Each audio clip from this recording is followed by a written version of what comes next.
Hello guys, कैसे हैं आप लोग। आइए जानते हैं कुछ बेसिक टर्मिनोलॉजीज जो हम अकाउंटिंग के अंदर यूज़ करते हैं, जो हम रियल वर्ल्ड में फाइनेंस डिपार्टमेंट के अंदर, अकाउंट्स डिपार्टमेंट के अंदर यूज़ करते हैं। बट आगे चलने से पहले आप इस वीडियो को लाइक शेयर जरूर करें एंड चैनल को सब्सक्राइब करें। सबसे पहले अकाउंट क्या होता है। अगर मैं किसी कंपनी से अपना अकाउंट मांगूँ तो उस अकाउंट के अंदर मैंने उस कंपनी के साथ जो भी ट्रांजेक्शन्स किए हैं वो सारे ट्रांजेक्शन्स होंगे। सो बेसिकली मेरे अकाउंट के अंदर क्या है, जो भी मैंने उस कंपनी के साथ ट्रांजैक्शन किए हैं उनकी एक समरी है। So account it's a summarise record of all the transactions related to a particular head. वो हेड कुछ भी हो सकता है, वो हेड इंडिविजुअल हो सकता है, वो हेड कोई पर्टिकुलर एक्सपेंस हेड हो सकता है, वो हेड कोई पर्टिकुलर इनकम हेड हो सकता है, वो हेड कोई पर्टिकुलर एसेट हो सकता है, लायबिलिटी हो सकता है, कुछ भी हो सकता है। एंड प्रैक्टिकली अकाउंट के लिए एक वर्ड और यूज होता है, उसको हम बोलते हैं लेजर। एंड प्रैक्टिकल वर्ल्ड में लेजर वर्ड ये ज़्यादा फ्रिक्वेंटली यूज होता है, जैसे कि टेलीफोन एक्सपेंस का लेजर, इंटरेस्ट रिसीव्ड का लेजर, सेल्स का लेजर, एटसेट्रा एटसेट्रा। इसको हम बोलते हैं अकाउंट या फिर लेजर। अगली टर्म है कैपिटल। कैपिटल उस अमाउंट को रिप्रेजेंट करता है जो उस पर्टिकुलर बिजनेस के ओनर ने उस बिजनेस के अंदर इन्वेस्ट किया है। अगर कोई प्रोप्राइटर है, उसने उस बिजनेस के अंदर कितना अमाउंट इन्वेस्ट किया है, कैपिटल के अंदर आएगा। कोई पार्टनरशिप फर्म है, उस पार्टनरशिप फर्म के अंदर पार्टनर्स ने कितना कितना अमाउंट इन्वेस्ट किया है, कैपिटल के अंदर आएगा। ऐसे ही कोई कंपनी है, शेयर होल्डर्स ने कितना कितना अमाउंट इन्वेस्ट किया है, वो कैपिटल के अंदर आएगा। एंड साथ ही साथ इसके अंदर बिजनेस ने अभी तक जितना भी प्रॉफिट कमाया है वो भी आएगा। एंड अगर आप रियल वर्ल्ड में जाओगे तो यहाँ पर आपको थोड़ा सा डिफरेंस नज़र आएगा, बिकॉज कंपनीज के केस में क्या होता है, कैपिटल के लिए एक सेपरेट लाइन आइटम होता है, उसके अलावा जो कंपनी ने अभी तक प्रॉफिट कमाया है उसके लिए एक सेपरेट लाइन आइटम होता है। एंड जो इन दोनों का टोटल होता है उसको हम बोलते हैं नेटवर्थ। सो बेसिकली जो कैपिटल है वो रिप्रेजेंट करता है बिजनेस के ओनर ने बिजनेस के अंदर कितने पैसे लगाए हैं। नेक्स्ट टर्मिनोलॉजी है ड्रॉइंग। जब भी कोई बिजनेस ओनर अपने पर्सनल यूज़ के लिए बिजनेस से कुछ पैसे निकाल लेता है या फिर कोई सामान निकाल लेता है तो उसको हम बोलते हैं ड्रॉइंग। एंड जब भी बिजनेस ओनर ऐसा करता है तो उससे उसकी कैपिटल कम हो जाती है। जैसे कि मिस्टर ए लिमिटेड, उनका एक बहुत बड़ा कपड़ों का शोरूम है। एंड कपड़ों के शोरूम ओनर वो दूसरी जगह कपड़े खरीदने क्यों जाएगा जब उनका खुद का शोरूम है। उन्होंने क्या किया, अपने लिए, अपनी फैमिली के लिए कुछ कपड़े अपने ही शोरूम से ले लिए एंड उसके लिए बिजनेस में पैसे नहीं डाले, सिर्फ कपड़े थे वो ले लिए। इसको हम बोलते हैं ड्राइंग। अगली टर्मिनोलॉजी है लायबिलिटी। बेसिकली जब भी कोई बिजनेस होता है एंड उस बिजनेस को किसी थर्ड पार्टी को पेमेंट करनी है तो उसको हम बोलते हैं लायबिलिटी। अब बिजनेस है वो एक सेपरेट लीगल एंटिटी है।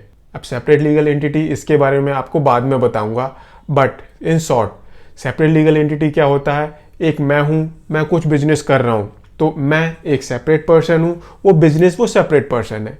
अब जो पैसे मैंने बिजनेस के अंदर डाले, बिजनेस को कभी तो वो बिजनेस मुझे वापस करेगा, तो एक तो वो लायबिलिटी हो गई।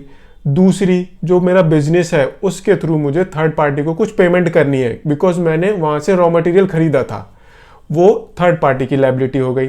तो जो बिजनेस मुझे देगा, अपने ओनर्स को देगा, उसको हम बोलते हैं इंटरनल लायबिलिटी। एंड जो बिजनेस थर्ड पार्टी को पेमेंट करेगा उसको हम बोलते हैं एक्सटर्नल लायबिलिटी। एंड वो जो थर्ड पार्टी को पेमेंट है वो किसी वेंडर को हो सकती है, वो गवर्नमेंट को हो सकती है, टैक्सेस से रिलेटेड। अब लायबिलिटीज इसको हम दो पार्ट में डिवाइड करते हैं, short term liability and long term liability. Short term liability वो होती है जिसकी पेमेंट आपको विद इन 12 मंथ पे करनी होती है या फिर विद इन अपनी बिजनेस साइकिल पेमेंट करनी होती है। एंड लॉन्ग टर्म लायबिलिटी वो लायबिलिटी होती है जो शॉर्ट टर्म लायबिलिटी नहीं होती। ये बड़ा सिंपल था। बेसिकली वो लायबिलिटी जिसकी पेमेंट आपको 12 महीने या फिर उससे बाद पेमेंट करनी है, वो आपकी लॉन्ग टर्म लायबिलिटी है। इसके बारे में बाद में हम डिटेल में डिस्कस करेंगे।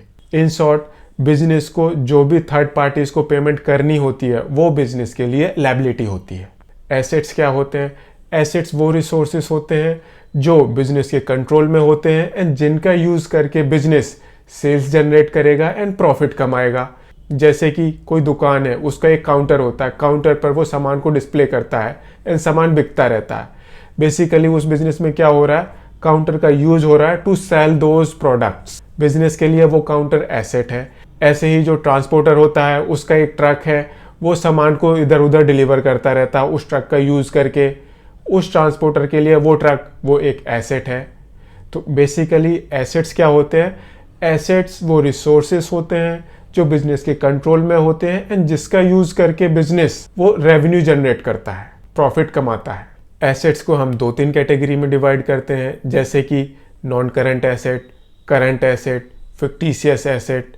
एसेट्स को हम फर्दर डिवाइड करते हैं डिफरेंट टाइप्स में, जैसे कि current asset, non current asset, tangible assets, intangible assets and fictitious asset. Current and non current assets क्या होते हैं? मैंने आपको current and non current liabilities के बारे में बताया था। Current and non current assets के बारे में आप खुद पढ़ें एंड इस वीडियो के डिस्क्रिप्शन में लिखकर मुझे बताएं कि current and non current assets क्या होते हैं। टेंजिबल एसेट्स वो होते हैं जिनको आप टच एंड फील कर सकते हो, जैसे कि वो काउंटर हो गया, वो ट्रक हो गया, एटसेट्रा एटसेट्रा। इंटेंजिबल एसेट्स जिसको आप टच एंड फील नहीं कर सकते, जैसे कि आपका गुडविल हो गया, सॉफ्टवेयर हो गया, लाइसेंस हो गए, etcetera etcetera. On the other hand एक और एसेट होता है जिसको हम फिक्टिशियस एसेट बोलते हैं। ये बेसिकली कोई एसेट नहीं होता, बिकॉज इसकी वजह से आपको फ्यूचर में कोई बेनिफिट नहीं मिलना होता है। बेसिकली फिक्टिशियस एसेट्स वो काइंड ऑफ लॉसेस होते हैं जो हमने प्रॉफिट एंड लॉस में नहीं दिखाए होते, उसको हम फिक्टिशियस एसेट्स बोलते हैं। एक टर्मिनोलॉजी होती है रेवेन्यू। इसका क्या मतलब है? बेसिकली अपने बिजनेस में जो भी मुझे पैसे मिलते हैं या मिलने वाले होते हैं बिकॉज मैंने अपनी गुड्स या सर्विसेज बेची हैं, उसको मैं रेवेन्यू बोलता हूँ। मेरा कपड़ों का शोरूम है, मैंने 100 रुपये के कपड़े बेचे, मेरे लिए 100 रुपये की रेवेन्यू हो गई। मेरा कपड़ों का ही शोरूम है, मैंने किसी को 1000 रुपये के उधार में कपड़े बेचे जो मुझे बाद में मिलेंगे, स्टिल मेरे पास 1000 रुपये की रेवेन्यू हो गई। ये मेरे लिए रेवेन्यू होती है। एक टर्मिनोलॉजी होती है रिसीट। ये क्या है? बेसिकली जो भी मुझे पैसे मिले या फिर मिलने वाले हैं बिकॉज मैंने गुड्स बेचे, सर्विसेज बेचे या फिर कोई एसेट्स बेचे, वो मेरे लिए रिसीट्स होती हैं। रिसीट्स मेरी 2 तरह की होती हैं, revenue receipt and capital receipt. Revenue receipt मेरे लिए वो रिसीट होती है जो पैसे या तो मुझे मिल चुके हैं या फिर मिलने वाले हैं बिकॉज मैंने कुछ गुड्स बेचे हैं एंड सर्विसेज बेची हैं जिनका मैं बिजनेस कर रहा हूँ, वो मेरे लिए रेवेन्यू रिसीट है। कैपिटल रिसीट क्या होती है? अगर मैंने कोई एसेट्स बेच दिया, उसके बदले में जो मुझे पैसे मिले या फिर मिलने वाले हैं, वो मेरे लिए कैपिटल रिसीट है। मेरे पास कपड़ों का शोरूम था, मैंने कपड़े बेचे, मेरे लिए रेवेन्यू रिसीट है। मेरे पास कपड़ों का शोरूम था जहाँ पर एक काउंटर था जिस पर मैं कपड़े रखता था, मैंने वो काउंटर ही बेच दिया एंड उसके बदले में मुझे कुछ पैसे मिले या फिर मिलेंगे, वो मेरे लिए कैपिटल रिसीट है। रेवेन्यू के बाद एक टर्मिनोलॉजी आती है एक्सपेंडिचर। बेसिकली जो अमाउंट मैंने पे किया है या फिर पे करूँगा to acquire some goods, some services या फिर सम एसेट्स, वो मेरे लिए एक्सपेंडिचर है। इसको मैं 2 नहीं 3 कैटेगरी में डिवाइड करता हूँ, revenue expenditure, capital expenditure and deferred revenue expenditure. Revenue expenditure वो होता है जो मैं नॉर्मल कोर्स ऑफ बिजनेस में करता हूँ, जैसे कि मेरा कपड़ों का शोरूम है, कपड़े बेचने के लिए मैंने पीछे से कपड़े खरीदे, जो मेरे वेंडर्स थे उनसे मैंने कपड़े खरीदे जिनको या तो मैं पैसे पे कर चुका हूँगा या फिर मैं पैसे पे करूँगा। ये क्या है? मेरे नॉर्मल बिजनेस से रिलेटेड है, इसको मैं बोलता हूँ रेवेन्यू एक्सपेंडिचर। अब मुझे एक काउंटर खरीदना है जिसके लिए या तो मैं पैसे दे चुका हूँ या फिर मैं दूंगा, वो मेरे लिए कैपिटल एक्सपेंडिचर है। रेवेन्यू एक्सपेंडिचर ये मेरा प्रॉफिट एंड लॉस के डेबिट साइड में जाता है। कैपिटल एक्सपेंडिचर नॉर्मली ये मेरा बैलेंस शीट में होता है। एक टर्मिनोलॉजी होती है डेफर्ड रेवेन्यू एक्सपेंडिचर। सपोज मैंने एक इतना हैवी एक्सपेंडिचर कर दिया जिसका बेनिफिट मुझे इस साल भी मिलेगा एंड आने वाले 2-3 साल में भी मिलेगा। जैसे कि अभी फुटबॉल का वर्ल्ड कप चल रहा था, मैंने वहाँ पर काफ़ी सारी एडवर्टीजमेंट की जिससे मेरी ब्रांड अवेयरनेस बढ़ी एंड उससे क्या हुआ, मेरी करंट की तो सेल बढ़ गई बट उसका बेनिफिट मुझे आने वाले 2-3 सालों में भी मिलेगा। तो मैं क्या करता हूँ, उस एक्सपेंडिचर को 3-4 साल में डिवाइड कर देता हूँ एंड जो इस पर्टिकुलर साल का एक्सपेंडिचर होता है सिर्फ उतना पोर्शन में प्रॉफिट एंड लॉस में लेकर जाता हूँ, बाकी मैं बैलेंस शीट में पार्क कर देता हूँ। इसको हम बोलते हैं deferred revenue expenditure. Next terminology prepaid expenses. ये वो एक्सपेंसेस होते हैं जो हुए नहीं बट उनके लिए मैं एडवांस में पेमेंट कर चुका। जैसे कि ये चल रहा है मेरा दिसंबर, लेकिन मैं जनवरी एंड फरवरी का रेंट भी एडवांस में दे चुका हूँ। तो दिसंबर में अगर मैं अपनी बैलेंस शीट बनाऊंगा, फाइनेंशियल पोजीशन बनाऊंगा, तो उसमें 2 महीने का मैं एडवांस रेंट दिखाऊंगा। ये मेरे लिए हो गया प्रीपेड एक्सपेंस। ऐसे ही होता है आउटस्टैंडिंग एक्सपेंस। ये वो एक्सपेंसेस होते हैं जो एक्सपेंस मैंने कर तो दिए बट उनके लिए मैंने अभी पेमेंट नहीं की। जैसे कि ये दिसंबर है, अभी तक मैंने अक्टूबर, नवंबर एंड दिसंबर का रेंट नहीं पे किया। मैंने प्रोमाइस को यूज़ कर लिया बट उसका रेंट मैंने पे नहीं किया, पे करना पड़ेगा, वो आउटस्टैंडिंग है। इसको हम बोलते हैं outstanding expenses. So prepaid expense and outstanding expense, I am pretty sure आपको ये समझ में आया होगा। प्रीपेड एक्सपेंस वो खर्चे होते हैं जिनके मैं एडवांस में पेमेंट कर चुका। आउटस्टैंडिंग एक्सपेंस वो होते हैं जो मैंने खर्चे तो कर दिए बट उनकी पेमेंट नहीं की। प्रीपेड एक्सपेंस ये बैलेंस शीट की डेबिट साइड में जाते हैं, आउटस्टैंडिंग एक्सपेंस ये बैलेंस शीट की लायबिलिटी साइड में जाते हैं। Gain and loss, I am pretty sure ये सबसे सिंपल है। गेन मेरा कब होगा? जब मेरी टोटल रेवेन्यू मेरे टोटल एक्सपेंसेस से ज़्यादा है, मेरा गेन हो गया, मेरा प्रॉफिट हो गया। लॉस कब होगा? जब मेरी टोटल रेवेन्यू टोटल एक्सपेंसेस से कम है, मेरा लॉस हो गया। अगली टर्मिनोलॉजी स्टॉक और इन्वेंट्री। जो मेरा कपड़ों का शोरूम है, मैंने पीछे एक गोडाउन बना रखा है एंड वहाँ पर मैंने काफ़ी सारे कपड़े भर रखे हैं, मेरे लिए वो स्टॉक है। जो कपड़े मैंने अपने शोरूम में रखे हुए हैं वो मेरे लिए स्टॉक है। बेसिकली स्टॉक वो एसेट्स होते हैं जिनका यूज़ करके मैं अपने नॉर्मल कोर्स ऑफ बिजनेस में रेवेन्यू कमाऊंगा, सेल्स करूंगा। वो एसेट्स जिसको बेचकर मैं रेवेन्यू कमाऊंगा, सेल्स करूंगा। स्टॉक बैलेंस शीट में वो साइड में आता है एंड हमेशा जितने प्राइस में मैंने वो स्टॉक खरीदा है उतने ही प्राइस में वो स्टॉक हमारी बैलेंस शीट में रिफ्लेक्ट करता है। इसके रिगार्डिंग एक रूल है। सपोज जो मेरे कोट पैंट का स्टॉक था वो मैंने 1 लाख रुपए का खरीदा एंड उसको मैं 1.5 लाख रुपए में बेचूंगा, तो बैलेंस शीट में उस स्टॉक को मैं 1 लाख रुपए में दिखाऊंगा। नाउ स्टॉक काफ़ी पुराना हो गया, अब वो 1.5 लाख रुपए में नहीं बिकेगा, वो 90,000 रुपए में बिकेगा। अब मैं उस स्टॉक को अपनी बैलेंस शीट में 90,000 रुपए में दिखाऊंगा। तो इसके रिगार्डिंग एक रूल है, स्टॉक जो आपकी बैलेंस शीट में रिफ्लेक्ट करेगा वो करेगा कॉस्ट या फिर market price, which ever is low. Next terminology trade receivable. जो भी मैं अपने नॉर्मल कोर्स ऑफ बिजनेस में सामान बेचता हूँ उधार देकर, क्रेडिट पर, अगर मैंने कोई सेल उधार पर की है, क्रेडिट पर की है, तो उसको हम बोलते हैं रिसीवेबल, ट्रेड रिसीवेबल। ऐसे ही अगर मैंने कोई सामान उधार में परचेज किया है जिसके लिए मैं बाद में पेमेंट करूंगा, मेरे लिए वो ट्रेड पेबल हो गया। ट्रेड रिसीवेबल्स डेटर्स हो गए एंड ट्रेड पेबल्स क्रेडिटर्स हो गए। एक टर्मिनोलॉजी होती है बैड डेट। बेसिकली अगर मैंने किसी को क्रेडिट में सेल की है, उधार में सामान बेचा है, वो क्या करेगा, वो मुझे बाद में पैसे देगा।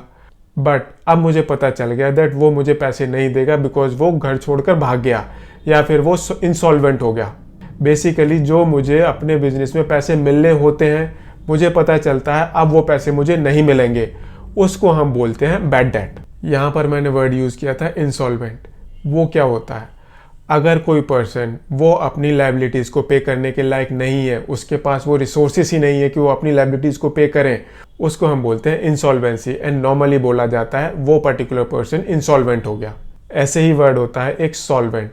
अगर कोई पर्सन अपने डेट्स को डिस्चार्ज कर सकता है, जो भी उसकी उधारी है उसको पे कर सकता है, उसको हम बोलते हैं सॉल्वेंट। उसकी पोजीशन सॉल्वेंट है। अगली टर्मिनोलॉजी है वाउचर।